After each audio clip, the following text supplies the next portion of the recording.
just starting out in mind. Yeah, Mike Barnacle. Look, the last thing I think anybody wants to hear us talk about is the campaign, Hillary Clinton versus Donald Trump. The last thing that I want to talk about really is that campaign. But the first chapter of your book is really compelling, as the stories out of losers' locker rooms are always more interesting, more compelling than the winning locker rooms. That's my theory. Yeah. But you just framed it up as if, you were hurt by when you realized trying to reposition Hillary Clinton was just trying to make her sound more like a male candidate, is what you just said. Mm-hmm.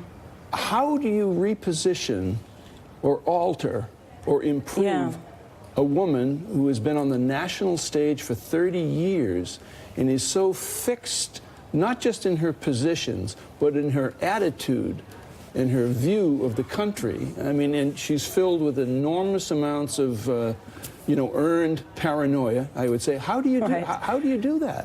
Well, evidently we didn't, right? And I think that the further, and it's painful for me to say this, but the further we get away from that, from her campaign, I think what she went through is what the first woman was sort of destined to experience. And for me, anyway, my experience coming out of it is it proved we have to think about this differently. And I don't mean to say we tried to turn her into a man. We wanted to prove that she had the qualities that people look for in an American president. You're strong, you're capable, you don't show emotion, you're very stoic.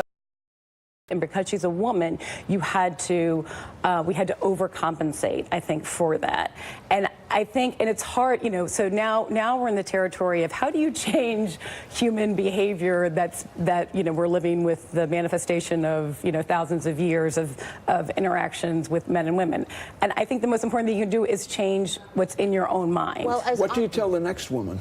I think it's be aware of this. I did not think it was a big deal to elect a woman president, okay? I thought we elected the first African-American president, and that was harder and a bigger deal. And I didn't think it was going to be that hard or that different. And what I think women that are running for politics, young women that are entering the workforce, what they should understand is it is still a revolutionary idea for women to even be in the workplace, for women to be in politics when you step back. Women have only had the right to vote for less than 100 years. And we've only been in the workplace for 100 years. And we spend centuries and centuries making the workplace a comfortable place for men. Nobody's fault. It's just the world we inherited. So you have to think about it differently. And I think the most important thing is to change what's in your own mind.